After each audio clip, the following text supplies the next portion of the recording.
Glória a Deus, nós somos uma igreja abençoada, amém, irmãos? E não dá para ser igreja sozinho. Que alegria poder ter você aqui nessa noite que é tão especial. Ô irmãos, olha, eu estou tão feliz, porque demorou tanto para o meu aniversário cair num domingo e deu certo, o Senhor preparou isso. Eu estou assim tão realizado, tão satisfeito em Deus, tão feliz de poder comemorar meu aniversário aqui junto dos irmãos, na casa do Senhor, pregando a palavra de Deus, na mesa do Senhor. E eu quero louvar a Deus por sua vida. Obrigado por estar aqui na minha festa, tá bom? Estar aqui no meu aniversário é uma alegria mesmo muito grande para mim. Sabe, irmãos, todos os anos eu gasto um tempo fazendo uma reflexão, pedindo a Deus direção, clareza, porque eu quero avançar, eu quero entrar em uma nova estação melhor, eu quero ser melhor, para servir o Senhor melhor. E eu cheguei a uma conclusão, escrevi isso ontem e cheguei a uma conclusão. Esse ano, irmãos, eu não sei te dizer quantas vezes eu preguei, eu não sei te dizer quantas ministrações eu escrevi, eu até tentei fazer um levantamento, ou quantas viagens eu fiz, quantos quilômetros eu viajei para pregar o Evangelho nessa nação e em outras, eu não sei te dizer. Mas sabe, irmãos, ontem, quando eu estava refletindo sobre tudo o que o Senhor me levou a fazer esse ano, o privilégio, o favor, a graça dele sobre a minha vida, eu concluí, irmãos, no final de todo esse ano, tão corrido, tão bom, eu termino o ano assim, termino mais um ano de vida feliz. A minha conclusão foi essa: eu estou satisfeito. Sabe que eu acredito mesmo que o Senhor tem me levado a um lugar de maturidade, porque eu disse para a Suelen até insistia comigo: o que você quer? Qual é o presente que você gostaria de receber? Irmãos, eu preciso mesmo me esforçar muito para pensar em alguma coisa.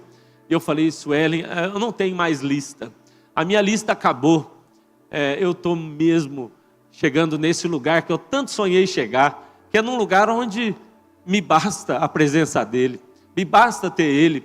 E eu estou tão feliz, irmãos, porque eu posso dizer hoje isso diante dos irmãos, mais do que em outros aniversários, mais do que em outros anos, esse ano eu me sinto um homem completamente realizado e satisfeito em Deus. Tem sido uma honra ser pastor dos irmãos, pastorear nessa casa, mas eu queria que você soubesse que em nenhum outro ano eu fui tão satisfeito em Deus como nesse ano. Eu não sinto falta de nada, eu estou cheio de tudo aquilo que eu sempre sonhei. Eu encontrei a pérola, eu encontrei o tesouro, eu encontrei o Senhor.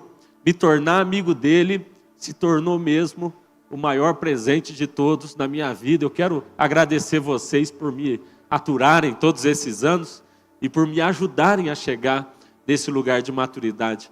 Mas esse é o melhor aniversário que eu já tive, é o que eu me sinto mais satisfeito e completo em Deus, e eu quero agradecer a sua vida por me ajudar a chegar nesse lugar. Todos os anos, irmãos, eu uso esse texto como referência, o Salmo 116, é um salmo que todos os anos eu cito ele aqui na nossa igreja. Que darei eu ao Senhor? Que darei eu? O que eu poderia dar ao Senhor? Essa pergunta tem me consumido, porque eu já não estou mais perguntando o que é que o Senhor pode me dar. Eu já não estou mais andando nesse lugar, o que é que eu poderia pedir ao Senhor. Eu já não estou mais nesse lugar, mas eu ainda continuo nesse. Eu quero terminar minha vida nesse outro lugar, que é o que é que eu posso oferecer ao Senhor. Então, irmãos, eu comecei a pensar nisso, e algumas semanas eu falei com a Sueli: eu acho que eu sei qual é a mensagem que eu vou repartir no dia do meu aniversário. Que eu fiquei mesmo muito ansioso por esse dia, fiquei me preparando. E eu sei qual é a mensagem que eu quero repartir aqui hoje com os irmãos. Eu estava orando a Deus e pedindo a Ele: o que é que eu posso te oferecer? Como que eu poderia entrar numa nova estação, mas uma nova estação onde eu pudesse, de fato, assim, encontrar o Senhor cada dia mais realizado, feliz com a gente também. E eu entendi de Deus, irmãos, de repartir essa palavra com os irmãos, e eu quero convidar você a abrir a sua Bíblia junto comigo, em dois textos da Palavra de Deus. Um texto está em Mateus capítulo 16, e o outro texto está em Mateus no capítulo 18. Eu quero pensar um pouquinho com os irmãos aqui, o que é que nós estamos fazendo aqui? O que nós estamos fazendo reunindo todo domingo, toda a célula? O que nós estamos fazendo aqui? Essa foi a pergunta que eu entendi de Deus, que nós deveríamos hoje responder juntos. Quando eu perguntei, Senhor, o que é que eu posso te dar? O Senhor me lembrou do propósito e da missão pela qual Ele nos trouxe aqui para Laranjeiras do Sul. Eu quero hoje refletir um pouco sobre isso, para a gente saber juntos se a gente está de fato alinhado com aquilo que o Senhor nos chamou a fazer como igreja. Mateus capítulo 16. Eu quero que você olhe junto comigo, lá no verso 13. Esse que é um texto, irmãos, tão precioso.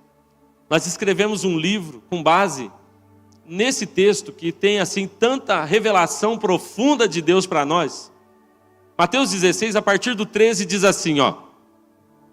Chegando Jesus à região de Cesareia de Filipe, ele interrogou seus discípulos, perguntou: quem é que os outros dizem que o Filho do Homem é? Olha só o que ele está perguntando. O que o povo aí fora está falando sobre mim? E eles falaram, alguns dizem que é João Batista, outros Elias e outros ainda Jeremias, ou um dos profetas. Aí Jesus muda a pergunta. E vocês? Perguntou ele. Quem vocês dizem que eu sou?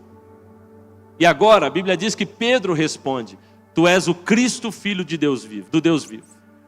E Jesus fica muito feliz. Ele diz: puxa, Pedro, feliz é você, Simão, filho de Jonas, porque isso que você respondeu não te foi revelado pela carne ou pelo sangue, foi revelado pelo meu Pai que está no céu. Ele respondeu muito bem. E agora Jesus vai dizer: e eu lhes digo que você é Pedro, e sobre esta pedra, a pedra que é Cristo. É interessante esse texto porque ele fala: você é Pedro, e sobre esta pedra, tá bom? Só para você entender que Jesus não estava dizendo: eu vou construir a minha igreja sobre Pedro. Ele nunca disse isso. Ele diz: você é Pedro, e sobre esta pedra. O que ele está falando aqui é sobre ele mesmo. E sobre esta pedra edificarei a minha igreja, e as portas do inferno não poderão prevalecer contra ela. E ele segue dizendo: e eu lhes darei as chaves do reino dos céus. E o que você ligar na terra terá sido ligado nos céus. E o que você desligar na terra terá sido desligado nos céus. Então perceba aqui, Jesus fala da igreja, e em seguida ele fala: agora você tem chaves do reino dos céus. E o que você liga aqui, eu ligo no céu. Esse é o poder que o Senhor dá à igreja. Não sei se você sabe, irmãos, existem só 2 lugares em que Jesus usa a palavra igreja. Diga comigo, igreja. Só tem 2 lugares nos evangelhos. Jesus não falou igreja em João, ele não falou igreja em Marcos e nem falou em Lucas. Ele só falou em 2 lugares. Um é o texto de Mateus capítulo 16. E agora, Mateus capítulo 18 é o segundo lugar em que a palavra igreja aparece. Agora, olha o que diz a palavra de Deus aqui em Mateus capítulo 18. O contexto é muito interessante. Verso 15. Então diz assim, verso 15. Se o seu irmão pecar contra você, vá a sós com ele. Primeira coisa é vá a sós com ele. Veja só. Mostre a ele o erro. Se ele ouvir, você ganhou seu irmão. Mas se ele não ouvir, leve consigo mais 1 ou 2 outros. De modo que qualquer acusação seja confirmada pelo depoimento de 2 ou 3 testemunhas. Se ele se recusar a ouvi-lo, conte à igreja. Então preste atenção. Essa é a segunda vez e as 2 únicas vezes que a palavra igreja vai aparecer nos evangelhos. O contexto é muito importante. Então você vai e conte à igreja. Se ele se recusar a ouvir também a igreja, aí você trata ele como um pagão ou um publicano. Agora, olha o que a Bíblia vai dizer. Digo-lhes a verdade. E tudo, de novo, tudo o que vocês ligarem na terra, terá sido ligado no céu. E tudo o que vocês desligarem na terra, terá sido desligado no céu.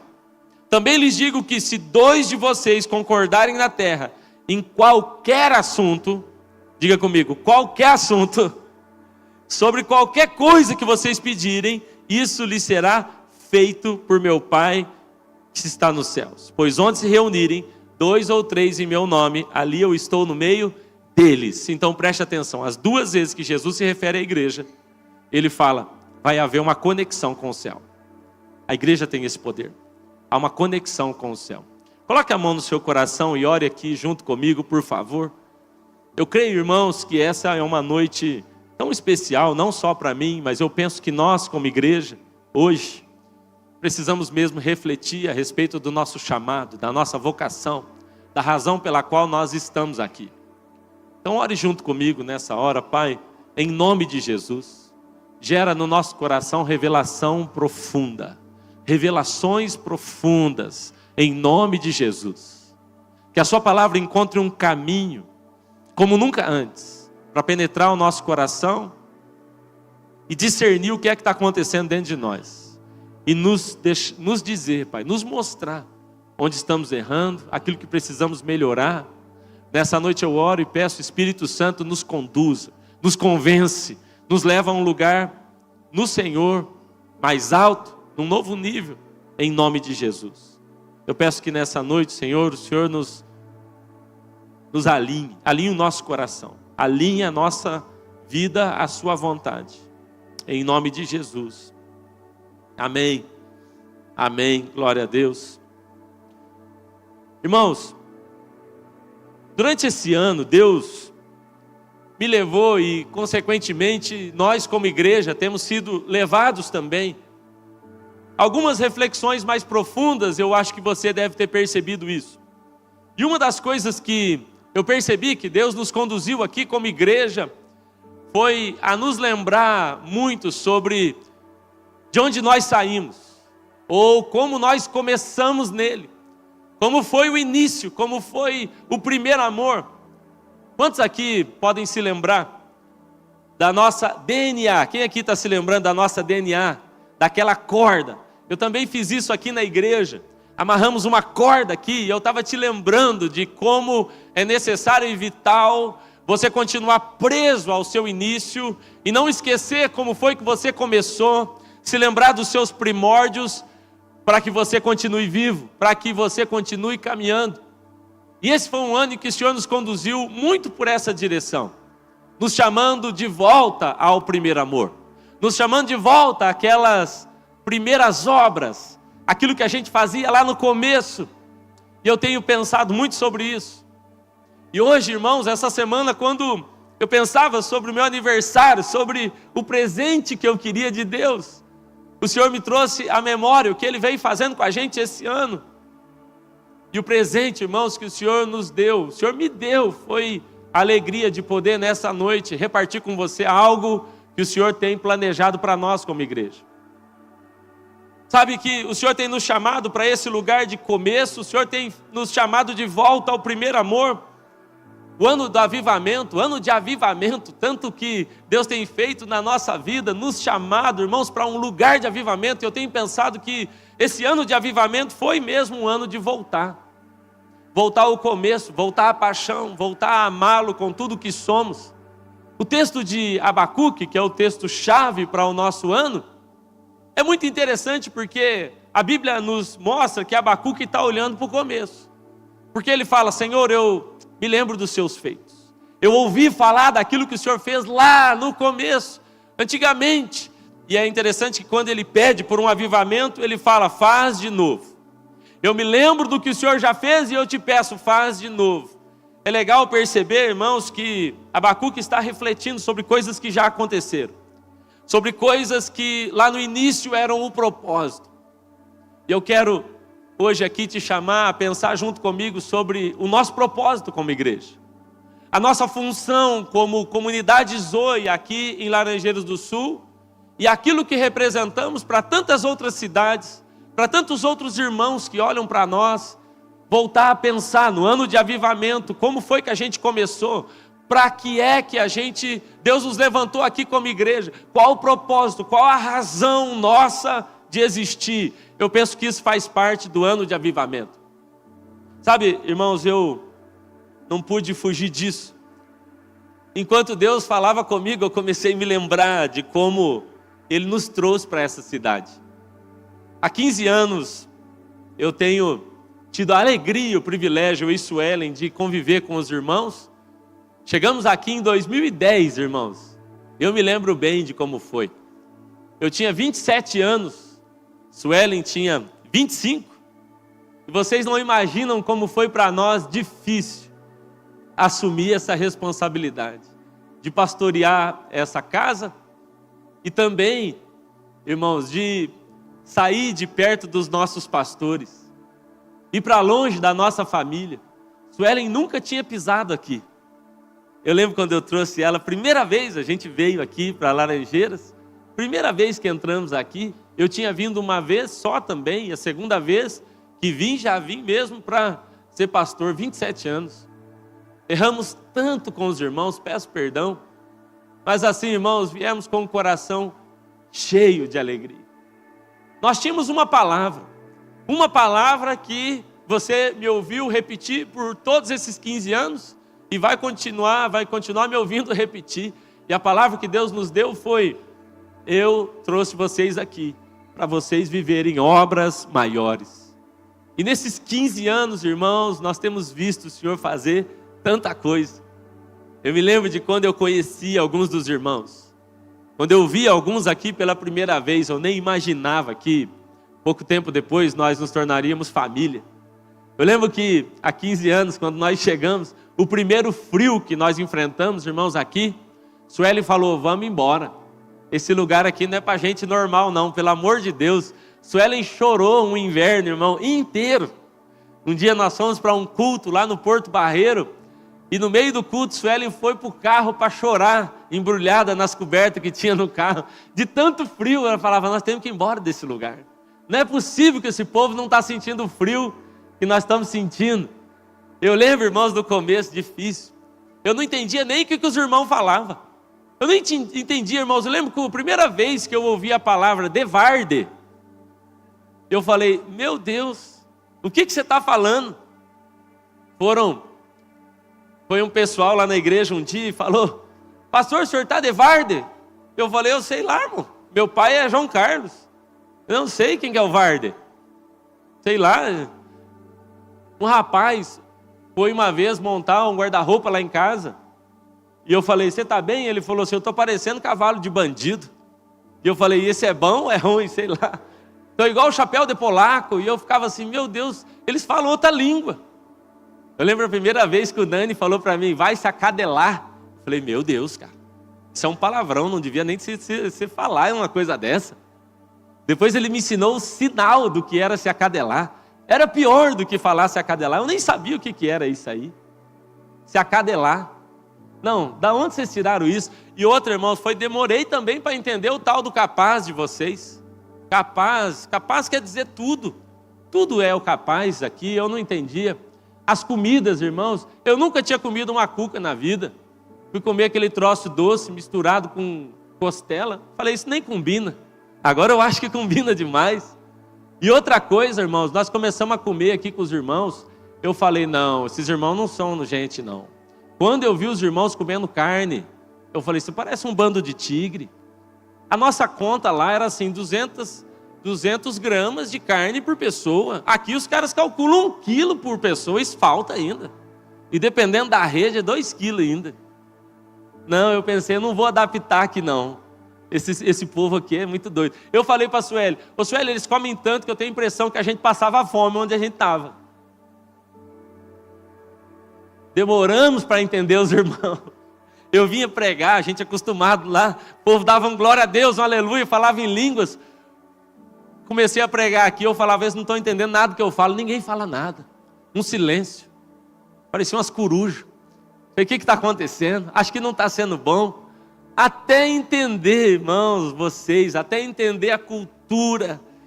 15 anos depois, irmãos, nós estamos dizendo, essa é a nossa casa, essa é a nossa família, nós vamos viver aqui, nós vamos morrer aqui. Tem sido uma honra pastorear os irmãos. Uma palavra nos colocou nesse lugar. O Senhor nos disse, vocês viverão aqui as obras maiores.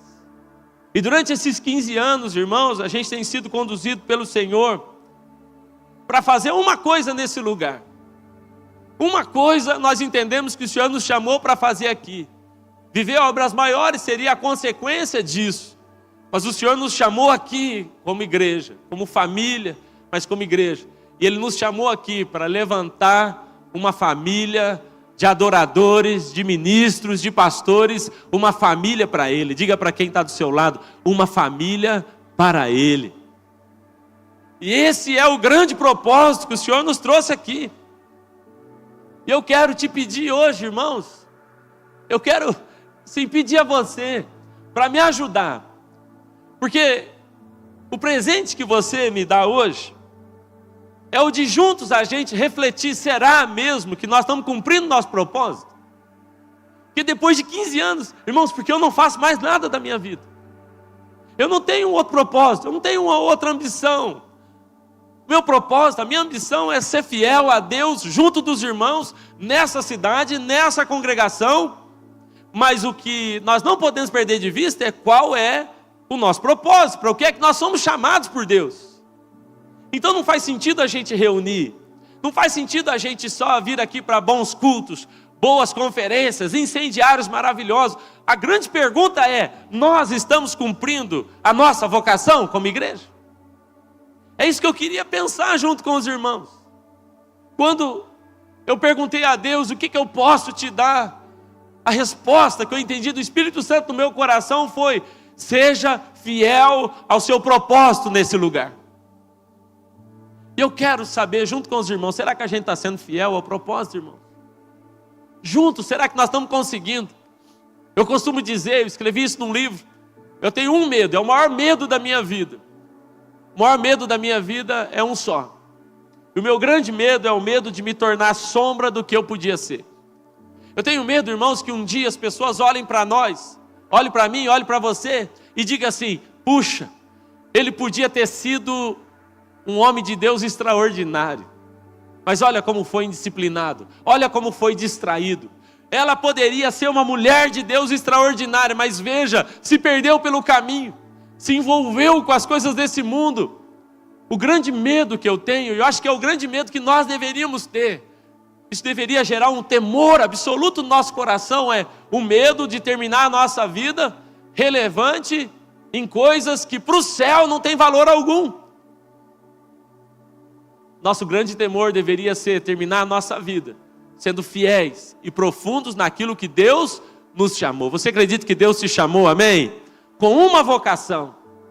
Durante esses 15 anos, essa tem sido a nossa entrega, a nossa dedicação para sermos igreja. Então eu quero te perguntar, você acha que nós temos sido igreja, de fato? A Bíblia diz que o mesmo poder que ressuscitou Cristo dentre os mortos, o mesmo poder, diga comigo, o mesmo poder. Então escute, o mesmo poder que ressuscitou Jesus dentre os mortos, a Bíblia diz que esse mesmo poder agora opera na igreja. Amém? Então esse grande poder de Deus, o mesmo que ressuscitou Cristo dentre os mortos, agora opera na igreja. É maravilhoso. Mas opera na igreja. A pergunta é, nós somos igreja? Será que nós, isso aqui que nós estamos vendo, isso aqui é igreja de fato? A partir dos princípios bíblicos, dos conceitos bíblicos, daquilo que Jesus nos ensinou, daquilo que Deus deseja, nós temos sido de fato igreja? Você tem sido de fato igreja? Essa é a pergunta hoje. A pergunta não é se você vem à igreja. A pergunta não é se você é membro de uma igreja, se você dizima numa igreja, se seus pais te obrigam a vir à igreja. A pergunta é, você é igreja? Essa é a pergunta. E eu queria refletir junto com os irmãos, porque essa é a razão da minha vida. Oferecer a Deus uma vida dedicada a construir uma família para ele. Você pode me ajudar nisso? Eu estava ouvindo outro dia uma conversa entre o pastor Douglas Gonçalves e o pastor Paulo Borges Júnior. 2 homens de Deus que eu tenho admirado e aprendido muito.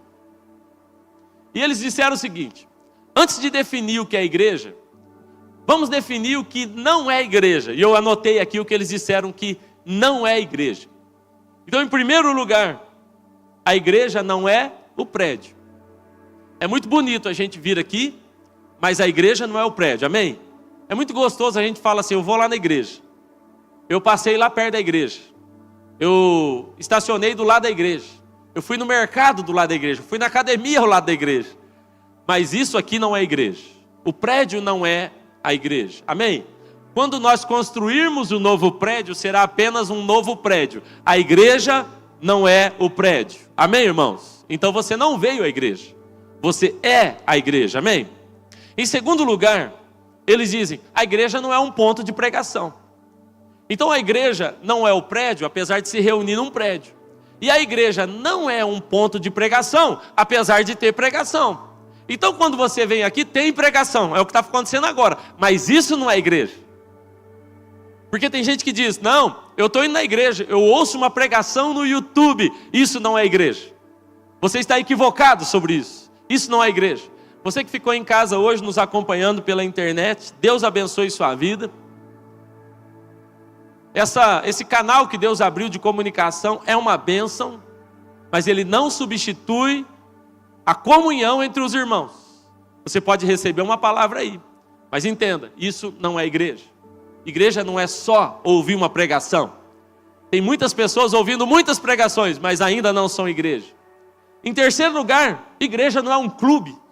Não é um lugar que você paga uma mensalidade, dá o seu dízimo, e eu espero que esteja tudo organizado. Se não tiver, eu reclamo ainda com o gerente do clube. Eu venho e falo: poxa, a gente está pagando caro na nossa mensalidade, as cadeiras, tem isso aqui, não gostei do louvor, não gostei da pregação. E a igreja não é um clube. Apesar da gente reunir, a gente divertir, isso não é ser igreja. Não trate a igreja como um clube. Eu acho interessante, o Paulo Borges, ele fala assim: a igreja não é um elevador. Eu achei engraçado. Se você já teve privilégio de andar de elevador, acredito que a maioria, mas é engraçado, irmãos, porque o elevador é um lugar constrangedor. Vou falar aos irmãos.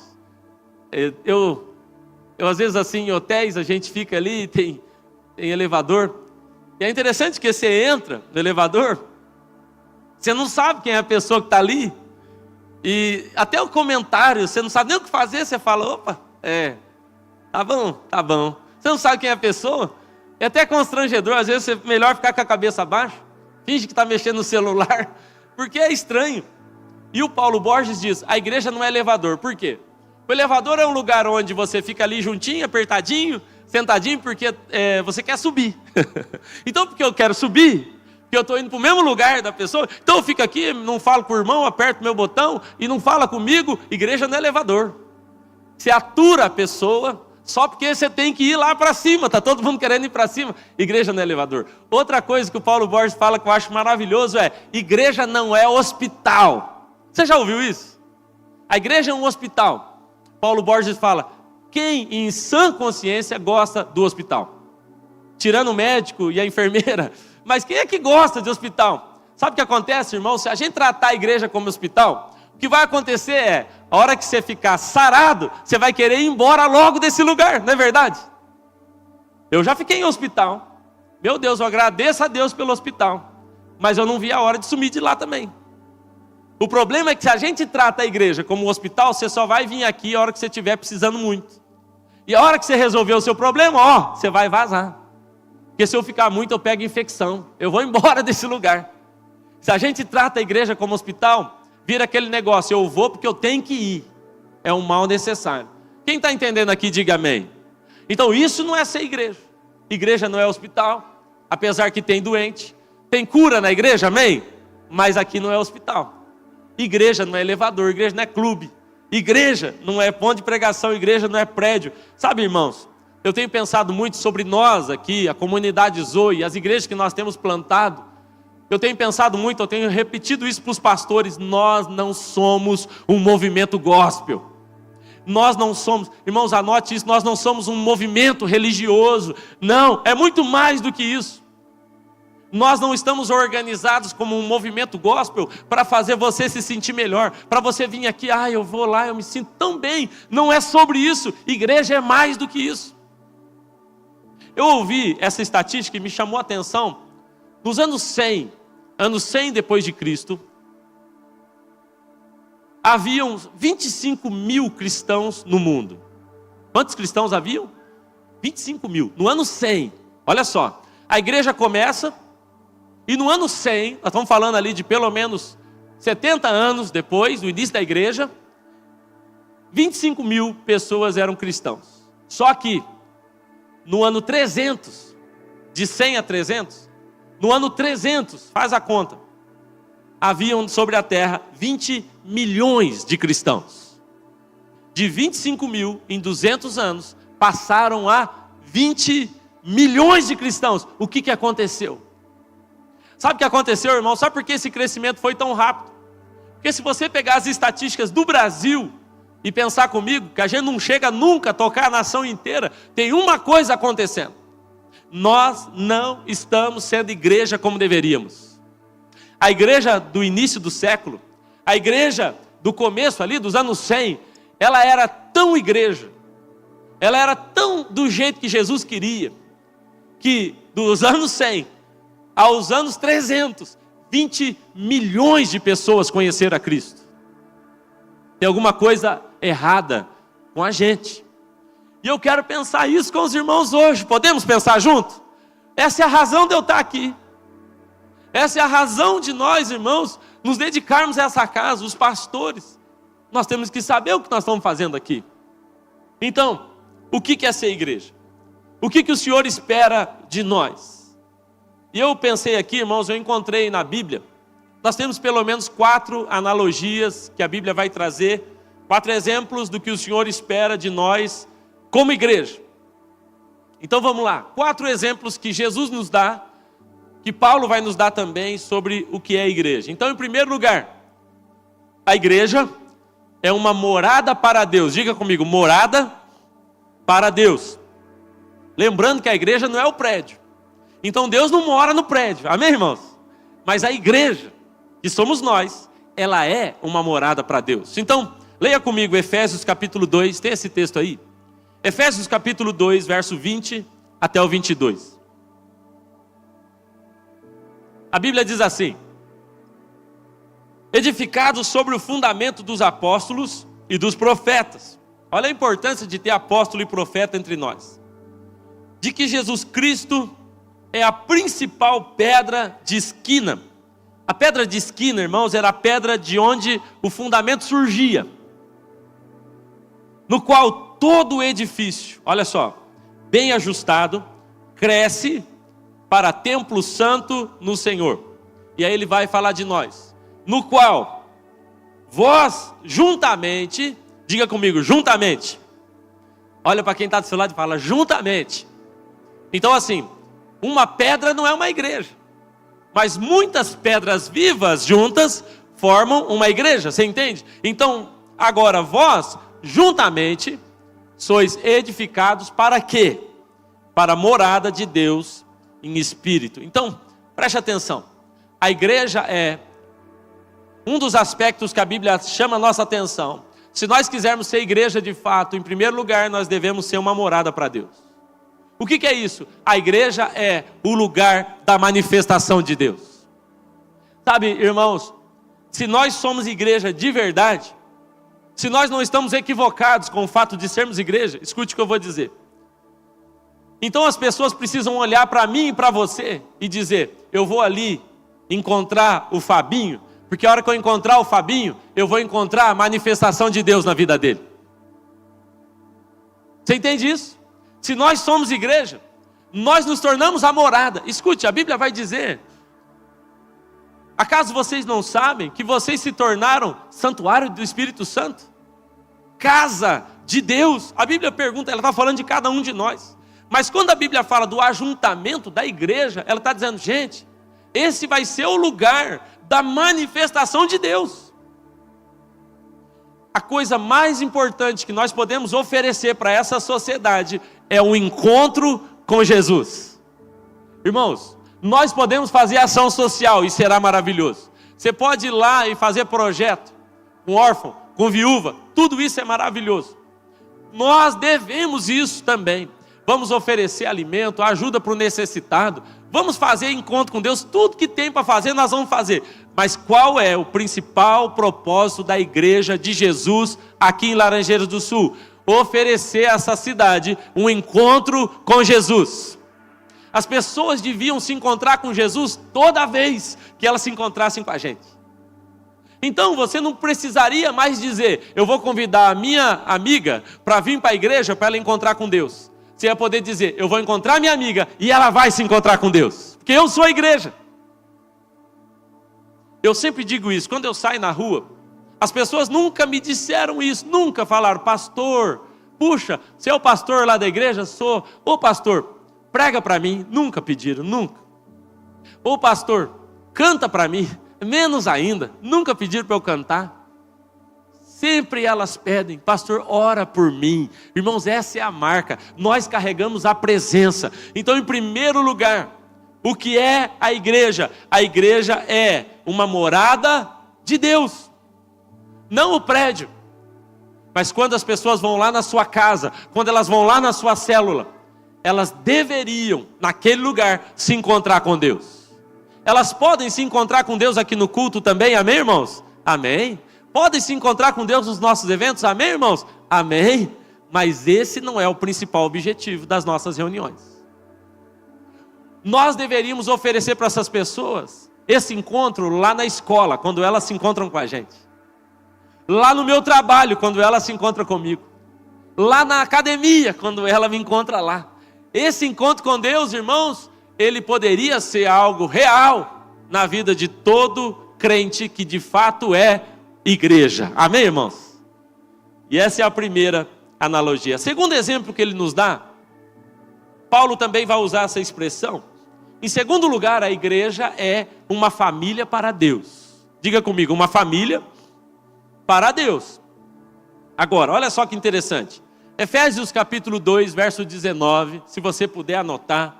Diz assim, assim que já não sois mais estrangeiros, nem forasteiros, mas concidadãos dos santos e da família de Deus. Olha o que Paulo está dizendo aqui. Agora ele está falando dos gentios, ele está falando daqueles que nasceram, os judeus, e eles dizem, esquece, não há mais muro entre vocês, gentil ou judeu, agora ninguém é forasteiro, ninguém é de outra nação, agora todos são concidadãos, e juntos nós formamos a família de Deus. Irmãos, quando a gente usa a expressão irmãos, isso não é um jargão, não. Olhe para quem está do seu lado, para quem está atrás de você, dá uma observada nesse irmão aí, e falou, ô rapaz, você é meu irmão. E por que que nós somos irmãos? Por que, irmãos? Por que que nós somos irmãos? Porque nós temos o mesmo pai, amém? Temos o mesmo pai. Irmãos, é interessante que quando a Bíblia fala que a igreja seria uma família para Deus, nós temos que entender o que é uma família. Aí. Porque será que a gente não está se comportando mais como um clube do que como família aqui? Será que quando a gente está junto, nós somos família? Ou tem aquele que você fala assim, esse aí eu não suporto. Esse eu não quero nem saber como é que está. Eu não queria nem ter encontrado essa pessoa aqui. Será, irmãos, que esse é o nosso comportamento? Ou a gente está mesmo assim, tentando entender como é que está o coração, o que aconteceu, aquele que não veio mais, aquele que não está na nossa reunião. Será que nós estamos vivendo como família? Essa é a minha pergunta, porque a igreja de Jesus, ela é uma família para Deus. Ela não é uma reunião de estranhos. Ela não é uma reunião onde você vem aqui para consumir um pouquinho do evangelho. O problema, irmãos, é que hoje no Brasil nós temos um fenômeno muito ruim que já aconteceu em outros continentes, que são os consumidores de evangelho.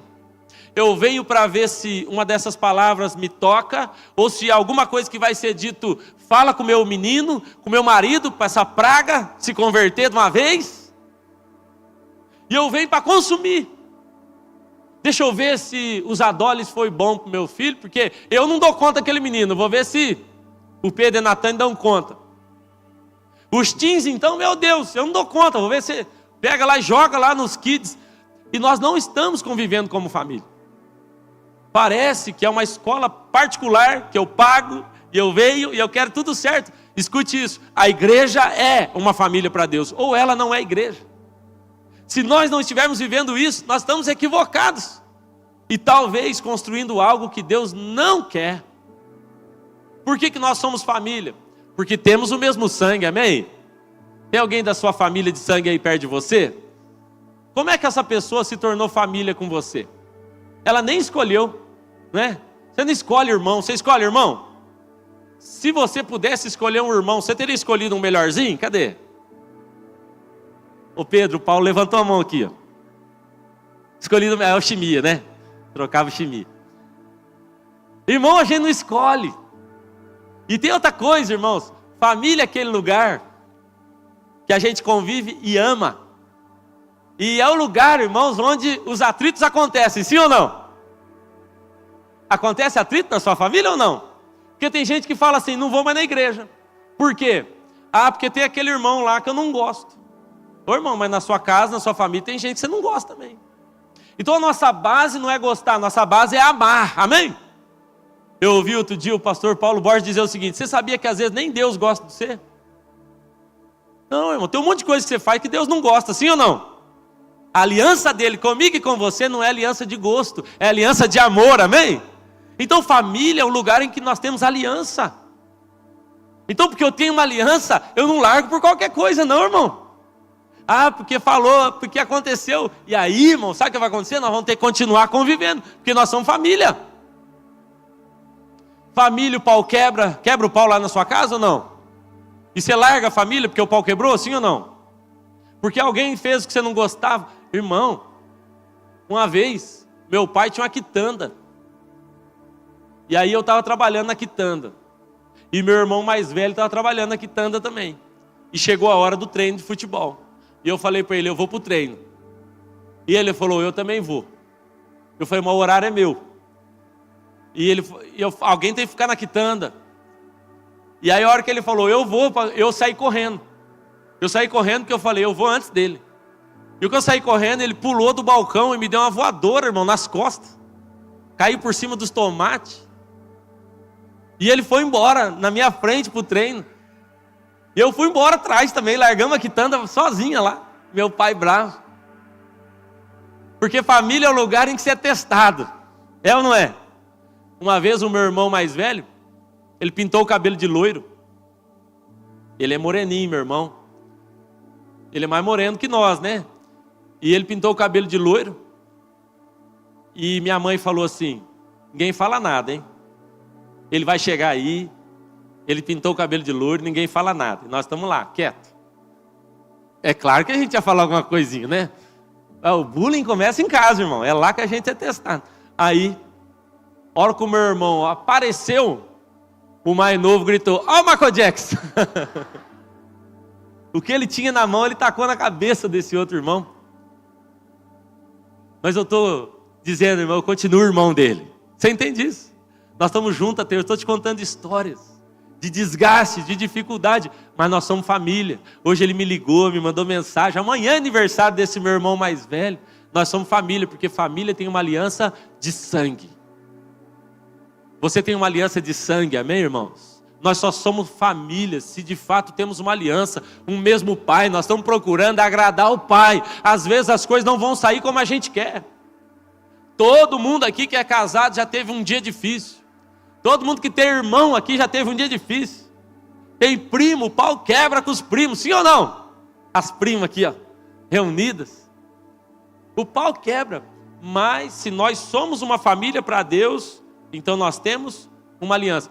Deixa eu perguntar, você está tendo uma relação aqui dentro, uma relação de família? Ou de consumo? Você nem sabe o nome do irmão que está atrás de você. Será que nossa relação é de família? Em terceiro lugar, uma igreja, ela só pode ser igreja se ela for uma noiva para o filho.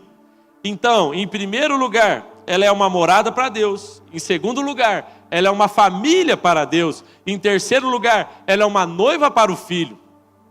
Apocalipse fala da noiva que está se preparando, e ela está preparada, adornada para o seu marido. Então, o que isso significa? Nós só somos igreja se de fato nós somos uma noiva em preparo para um grande dia. E essa noiva que está se preparando, ela não está suja, ela não está mal arrumada, ela não está toda cheia de lama. Não, a noiva que está se preparando, ela está pura, santa, separada. Então nós não podemos ser igreja, irmão, se o tempo todo nós estamos sujos. Nós não podemos ser igreja. Tem gente que diz, eu sou lá da igreja, lá da comunidade Zoe. Dá até vergonha. Verdade, irmão? Porque o tempo todo essa pessoa está tão envolvida com o pecado. A gente fala, irmão, tem como você resolver isso aí na sua vida não? Que você não parece noiva. Está toda suja. Está toda distraída. Você já viu noiva assim, toda suja, entrando? Rasgada? Não é assim que a gente vê, não. Eu tenho tido o privilégio de fazer tantos casamentos aqui dos irmãos. É uma noiva que entra assim, é mais espetacular do que a outra, arrumada, preparada.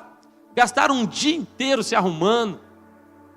Suelen, quando foi casar, nossa, 2 dias de noiva, preparando. E eu, 10 minutos antes do casamento, estava puxando freezer. Fui só cortar as unhas e fui para o casamento. Mas ela se preparou, a noiva se prepara. Quero saber de você, me diz, como é que anda a sua vida de santidade? As roupas brancas, a roupa limpa de uma noiva fala da santidade dela.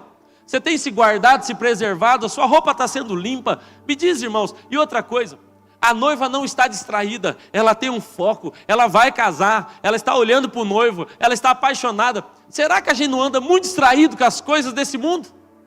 Se Jesus viesse agora buscar a noiva, e ele só vai encontrar uma noiva, a noiva que está limpa, adornada, separada, que não está se envolvendo com coisas desse mundo.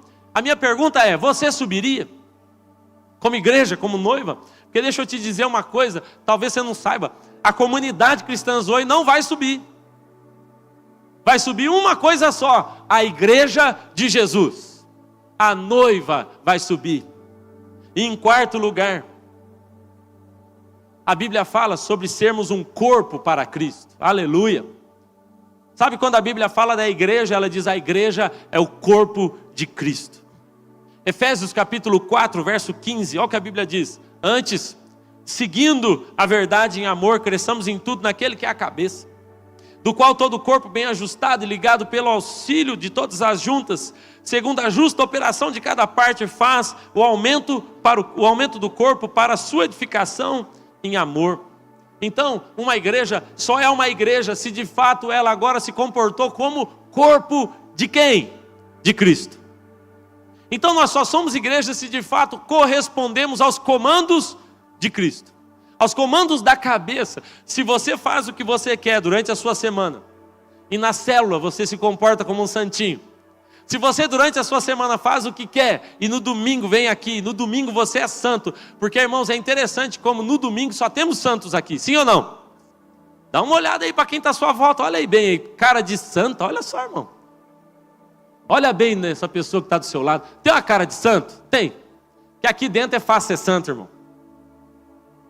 Todo mundo é santo, mas será que no dia a dia nós estamos correspondendo com a cabeça? Aos comandos da cabeça, aquilo que Deus está nos falando.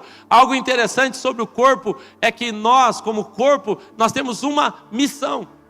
E a missão é, eu quero cumprir os desejos da cabeça. O que a cabeça está me chamando para fazer? Está na hora, irmãos, de nós, como igreja, amadurecermos e chegarmos a esse ponto. Como corpo de Cristo, de corresponder. De cuidar daquilo que Ele ama, de tocar só aquilo que Ele quer tocar, de abraçar aquilo que Ele quer que a gente abrace, de falar aquilo que Ele quer que a gente fale. Um corpo está em missão o tempo todo, o corpo de Cristo está o tempo todo correspondendo com a cabeça. Essa é a igreja que nós somos.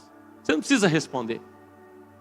Mas será que nós aqui hoje, nós podemos olhar para tudo que nós temos construído como comunidade cristã Zoe e dizer, nós somos igreja. Nós somos essa igreja que Jesus está procurando. Ou será que hoje a gente precisaria assim refletir um pouco mais e pensar, acho que tem coisa para a gente melhorar, ué. Tem ou não tem? Tem ajuste para fazer. A gente ainda tem, irmãos, aqueles irmãos que vêm para o culto como se fosse um entretenimento. Hoje dá, eu não vou. Hoje dá, eu vou. Amanhã não dá, eu não vou. O culto foi bom, o louvor foi ruim. Parece que o culto foi para ela. Não, irmãos. Nós somos apenas parte de um corpo. A cabeça é Ele. Eu acho interessante. E eu termino com isso.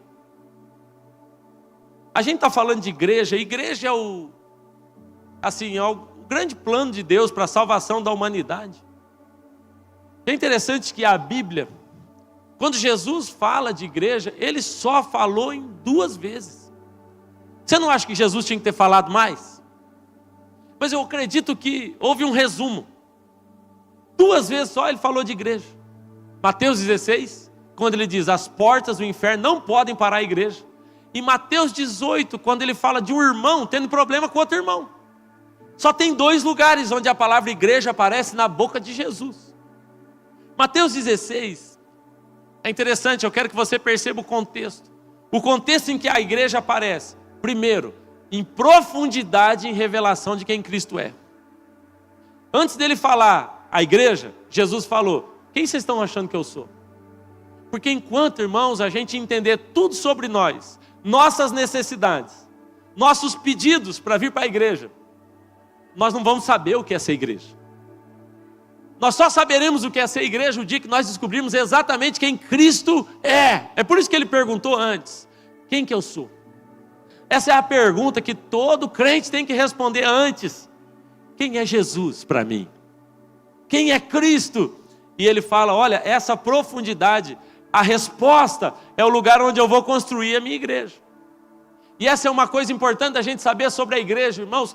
Guarde isso no seu coração. Ele vai edificar a igreja. A igreja não é do pastor Cezinha. A igreja não é de nenhum pastor que está aqui. A igreja não é de ninguém. Irmãos, escute. Ele está dizendo, eu edificarei a minha igreja. A igreja de Cristo não tem outro dono. O único que tem é Jesus. O dia que eu não estiver mais aqui, outro pastor, Deus vai levantar outro pastor. O dia que esse pastor não tiver, eles vão passar, vai passar, irmãos, mas a igreja de Cristo vai permanecer e vai subir triunfante, é o que a Bíblia diz. A igreja não é nós. Jesus nos ensina aqui, irmãos, que as portas do inferno não podem prevalecer contra a igreja. Sabe o que eu tenho percebido? Tanto crente com medo do diabo, o que está acontecendo? Quando nós somos igreja de fato, olha o que a Bíblia diz. Ei, quem tem que ter medo é o inferno. Quem vai ficar sem defesa é o inferno. A Bíblia diz, as portas do inferno não podem prevalecer contra a igreja. Ele está dizendo, o inferno não tem defesa alguma contra a igreja. Não a comunidade Zoe, contra a igreja. Quando a gente convive como família, quando a gente é corpo de verdade, o inferno entra em desespero. Irmãos, eu ouvi isso outro dia, eu achei demais. A igreja genuína, ela é o pesadelo do capeta. Ele fala, eu não tenho o que fazer. Se eles forem família, se eles forem morada, se eles forem corpo, eu não tenho o que fazer, eles vão entrar. Sabe o que é o inferno? O inferno é o lugar para onde a igreja vai todo dia e sai de lá com muita gente. A Bíblia diz, as portas do inferno não prevalecerão contra a igreja. A igreja de fato, ela está indo para esse lugar. Agora, me chama a atenção, irmãos, que o texto termina, e essa igreja, ela vai pedir algo aqui na terra e eu vou conectar no céu. Irmãos, há algo, há uma promessa. E nos 2 textos a promessa aparece, você percebeu? Nos 2 lugares onde Jesus fala de igreja, ele fala de acesso ao céu. Quem é que está acessando o céu? O apóstolo, o bispo, o profeta? Quem que está acessando o céu? A comunidade Zoe? Não, a igreja, é o que ele está dizendo. A igreja tem esse poder, essa autoridade de acessar o céu. Agora, quando a gente olha para Mateus 18, o segundo lugar onde Jesus fala da igreja, eu quero que você perceba isso aqui comigo hoje. Porque quando ele fala, olha, onde estiverem 2 ou mais irmãos reunidos em meu nome, ali eu estarei. É o contexto que ele fala da igreja. A gente já usou esse texto tantas vezes, de forma errada. E o que você ligar na terra, eu vou ligar no céu. É maravilhosa a promessa, mas como é que começa o texto? O texto começa assim: se o teu irmão pecar contra ti.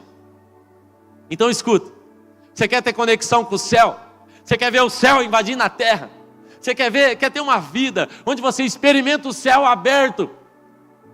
Se abra para um relacionamento de igreja, a ponto de você ver o seu irmão pecando, a ponto do teu irmão te encontrar em pecado. Sabe o nosso problema? É que ninguém peca mais, parece. Porque eu não dou espaço na minha vida para você me ver pecando. Eu nunca vi, irmão, tem gente aqui que eu falo, eu nunca vi pecar. Mas o contexto de igreja é o lugar onde você vê o teu irmão pecar. E eu quero afirmar algo: o dia que a gente viver igreja de verdade, vai acontecer uma coisa horrorosa, horrível, porque nós vamos ver muita gente pecando, que a gente nem imaginava. Você vai falar: meu Deus, mas o pastor é horroroso desse jeito, eu não sabia. Meu Deus, Suelen bate no pastor, ninguém sabia disso.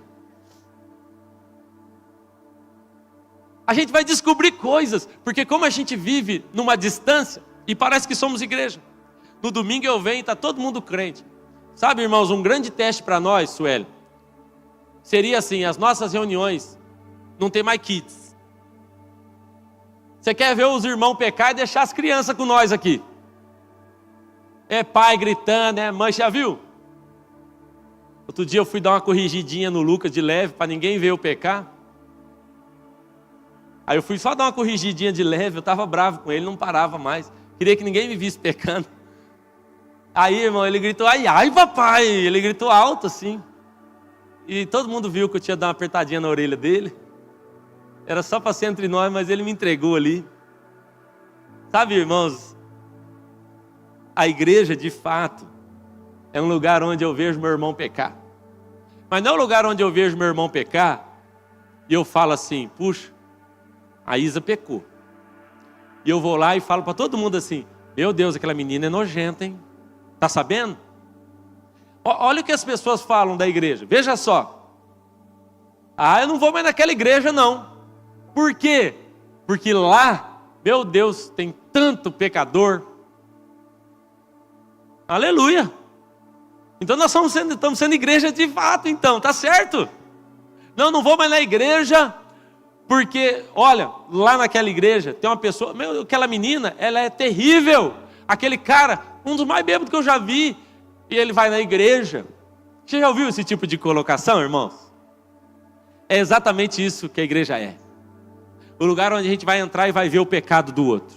Só que o que vai acontecer? A Bíblia diz: se o teu irmão, não está falando de ao inimigo seu, mas se o teu irmão pecar, a Bíblia diz: você vai com ele sozinho. Você vai chamar ele e vai falar: não está certo o que você anda fazendo. Porque o problema do meu irmão é problema meu. Sabe por que a gente está vendo uma geração de líderes caindo? Não estamos vendo muitos líderes caindo. É tanto escândalo, porque nunca houve um irmão. Se talvez teve, ele não ouviu, tudo bem. Mas nunca teve um irmão para ir lá e falar: você está passando o limite. E aí nós temos uma síndrome de Caim no nosso meio. Que tenho eu com meu irmão? Ele que se resolva com o líder de célula dele. Ele vai se resolver com Deus. Isso não é ser igreja. Você consegue entender isso, irmão? Ou a gente rompe hoje de uma vez, ou nós vamos passar a nossa vida construindo algo que Deus não quer. E aí nós vamos cumprir a agenda, nós vamos gastar dinheiro, e nós vamos pagar as contas da igreja, que é caro ser igreja. É luz, é LED, é telão, e é gente. Irmãos, os meninos vêm ensaiar cedo, e o povo da diaconia trabalha. E a minha pergunta é: para que nós estamos fazendo isso? Para ser um ambiente melhor para nós? Para ser um ambiente gostosinho, que a gente tenha onde ir domingo, porque eu acostumei, eu venho desde pequeno. Ou de fato a gente quer ser corpo dele, ou a gente quer ser família dele, ou nós queremos de fato ser um lugar onde nós vamos ter atrito, vamos ter rolo, vamos ter problema, e a gente vai um olhar na cara do outro dizendo: nós vamos resolver, nós vamos tratar, porque nós somos família, nós temos uma aliança. O fim disso, o fim desse ambiente, é Jesus dizendo: vocês vão pedir o que vocês quiserem. Irmão, você já pensou no risco que é essa colocação de Jesus? Vocês vão me pedir o que vocês quiserem, e eu vou fazer. Olha o que ele está dizendo. Irmãos, aqui um superlativo, um exagero. Ele está dizendo, quando vocês vivem em igreja, é um negócio que me agrada tanto. Eu vou conectar as orações de vocês. Vai acontecer porque é tudo o que eu e o Pai mais desejamos. Irmãos, eu assim esses dias tenho refletido muito sobre esse assunto. E hoje, no dia do meu aniversário, eu queria te pedir uma coisa. Eu queria pedir que a gente fosse igreja. Que a gente de fato assim construísse algo que o Senhor se agrada. Há 7 anos nós somos Comunidade Cristã Zoe. Eu quero ano que vem, Sueli me pediu, nós vamos fazer. Deus quiser, ano que vem fazer uma festa, comemorar os 8 anos da Comunidade Cristã Zoe, celebrar. O Senhor nos chamou. Foi tão complicado no começo, tão difícil, irmãos. E nós estamos aí, 8 anos depois, 7 anos depois. Deus tem nos dado graça, favor. Irmãos, eu tive hoje a alegria, eu recebi mensagem do Brasil todo. Gente pelo mundo, assim eu fiquei tão honrado. Pessoas dizendo quanto estão sendo abençoadas por essa casa, por você, por irmãos que saíram daqui, foram plantar igrejas. A Comunidade Cristã Zoe, ela não tem razão de existir, se não for para agradar o coração de Deus. Escute, irmãos, nós não precisamos, o Brasil não precisa de mais um CNPJ. O Brasil não precisa de mais uma denominação. Sabe que Laranjeiras precisa? Uma igreja. Uma igreja. Se a gente sair pelas ruas hoje, as pessoas encontrarem Deus, ao nos encontrar, nós somos igreja. Se você encontrar o seu irmão pecando, ao invés de falar mal dele, você corrigi-lo, você é igreja. Se você tratar o seu irmão como irmão, de fato, então nós somos igreja. Se você parar de fazer aquilo que você quer e passar a fazer o que a cabeça quer, então nós somos igreja. Está na hora de nós ajustarmos a rota e sermos de fato igreja. Amém? Você pode ficar de pé, pegar a sua Santa Ceia aí na sua mão. Eu queria terminar com a Santa Ceia.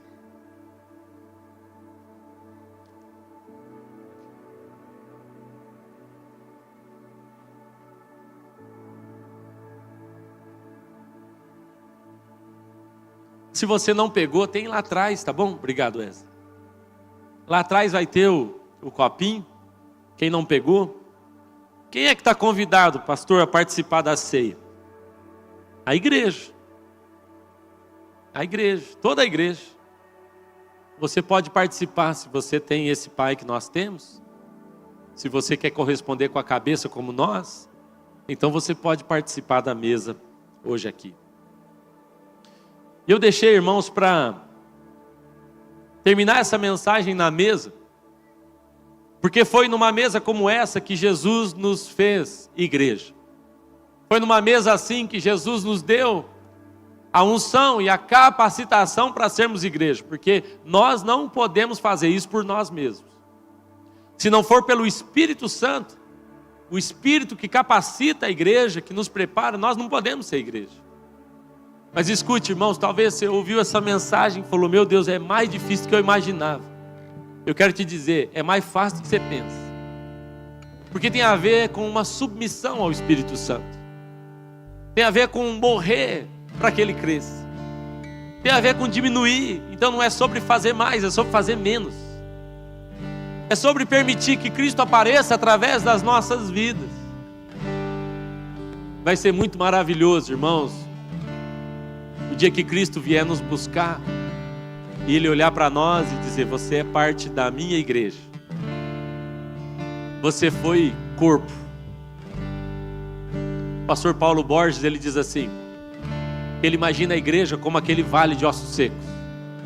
Ele diz que de repente, por uma palavra profética, porque antes do Espírito nós somos só ossos jogados aqui, numa reunião. Mas por uma palavra profética, o osso começou a se encontrar com o seu osso. E o corpo começou a ser organizado. Então nós não queremos ser vale de ossos, amém? Mas para sermos corpo, nós vamos ter que ouvir a voz do Espírito. O Espírito dizendo, seja mais tolerante. O Espírito dizendo, abrace o seu irmão. O Espírito dizendo, está na hora de você servir nessa casa. Você só veio consumir só aqui. Osso com osso. Mas ele diz, de repente um osso se encontra com outro osso.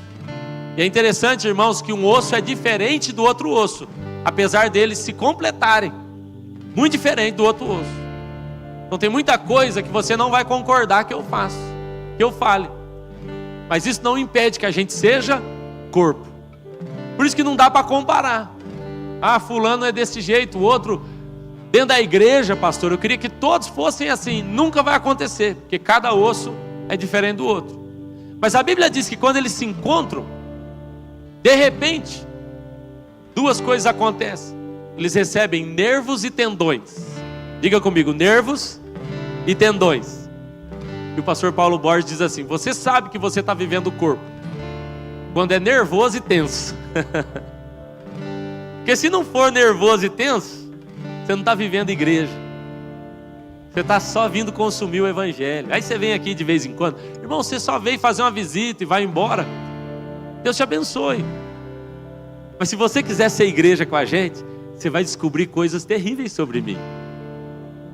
Se você fizer uma aliança com a gente, você começar a frequentar a minha casa, começar a visitar as nossas células, vai ficar nervoso, vai ficar tenso.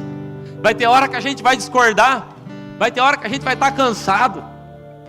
Vai ter hora que a gente vai estar servindo e vai ter encrenca. Quando um osso se encontra com outro osso, o corpo começa a ser alinhado. É nervoso e tenso. Mas a Bíblia diz que logo então vieram os músculos. E logo aquilo começou a tomar forma, a pele veio. E depois já não se via mais um osso, outro osso. Não se via mais um tendão. O que se via agora era um exército poderoso.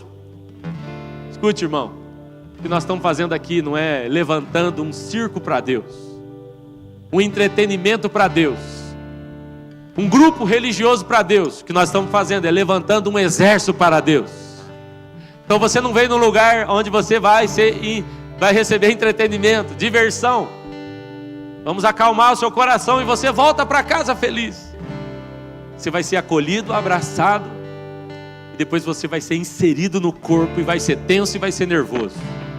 E vai haver uma aliança. Mas no final, nós vamos encontrar o nosso propósito, sendo um exército. Um exército não tem tempo, irmão, para ficar com picuinha. Ah, porque fez isso, fez aquilo. Não, nós estamos correndo. Há uma missão. Há um general me chamando. Há algo a ser feito. Se nós conseguirmos, irmãos, andar nessa visão, eu estou muito feliz. Muito feliz. Quero reafirmar aos irmãos. Hoje, no meu aniversário, eu esperei tanto assim, um 8 de dezembro, num domingo, ceia. E quando o Senhor me perguntou, quando eu perguntei a Deus, o que é que eu posso te dar? Ele falou, uma igreja. Continue, Cezinho. Continue preparando a minha noiva, a minha igreja.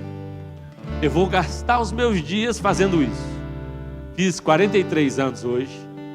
Você vai me encontrar aqui velhinho, correndo, pregando as nações. Você vai me encontrar vivendo isso, mas uma coisa você vai me ver fazer, é batalhando para ver igrejas sendo levantadas. A igreja de Cristo aqui, a multiplicação de igrejas no Brasil e em outros lugares. Ele está procurando uma igreja. Amém? Vamos orar. Toma os elementos da Santa Ceia na sua mão.